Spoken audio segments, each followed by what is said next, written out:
আমার যদি জন্ম না হতো তাহলে আমি চেয়ারে বসতে পারতাম না। আপনার যদি জন্ম না হতো মসজিদে আসতে পারতেন না। নবীজির যদি জন্ম না হতো তাহলে এই পৃথিবীর মধ্যে আসতেন না। তাহলে জন্ম এটা মাননীয়, এটা পালন করা যায় না। নবীজির জন্ম কিভাবে পালন করা যায় সবাই লক্ষ্য করি, বিষয়গুলো বোঝার চেষ্টা করি।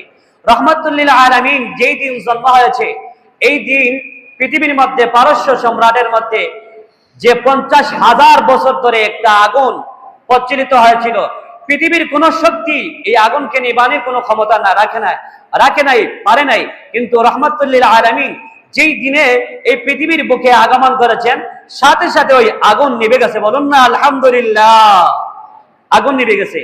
তাহলে এটা কারো জন্য সম্ভব নয়। আপনার আমার জন্মের কারণে লাইট বন্ধ হবে না। আপনার আমার জন্মের কারণে মোমবাতির মধ্যে যদি আলো থাকে, জ্বালানি থাকে, এই মোমবাতিও লিমবে না। লিমাইতে হয়, বন্ধ করতে হয়, লিমবে না। তাহলে এটা মাননীয়,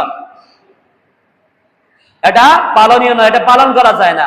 রাহমাতুল লিল আলামিন দুনিয়াতে জন্ম হওয়ার পরেই প্রথমে জমিনের মধ্যে পড়ে গেছেন, সেজদার মধ্যে পড়ে গেছেন। এখন যদি আপনি মানতে হয় তাহলে মার পেটের মধ্যে ঢুকতে হবে, আবার মার পেট থেকে বের হয়ে প্রথমে জমিনের মধ্যে সেজদায় পড়তে হবে। রাহমাতুল লিল আলামিন জন্ম এটা মাননীয়, এটা পালন করা যায় না। রাহমাতুল লিল আলামিন পুরুষ হিসাবে, নবী হিসাবে, রাসূল হিসাবে, শ্রেষ্ঠ হিসাবে আল্লাহ তাআলা মার পেটের ভিতরে থাকা অবস্থায় খতনা দিয়া, সুন্নতি কাজ করাইয়া, মুসলমানি করাইয়া পৃথিবীর মধ্যে বাড়াইয়া দিচ্ছেন। আর আপনি আমি জন্ম হওয়ার পরে আমাদেরকে মুসলমানি খতনা দিতে হয়েছে।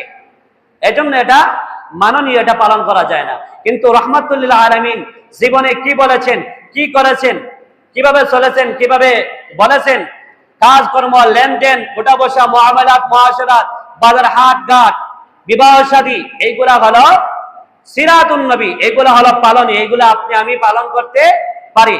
সাহাবায়ে কেরাম জিজ্ঞাসা করলেন রাসূলের আদর্শ, রাসূলের জীবনী কি?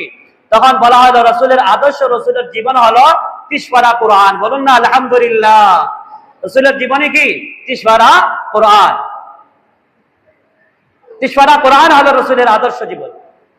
এজন্য সাহাবায়ে কেরাম রাসূল সাল্লাল্লাহু আলাইহি ওয়াসাল্লামের জন্য জীবন দিতে রাজি, জীবন দিয়েছেন, মাল দিয়েছেন, জীবন কোরবান দিয়েছেন। তার মধ্যে থেকে লক্ষ্য করি সবাই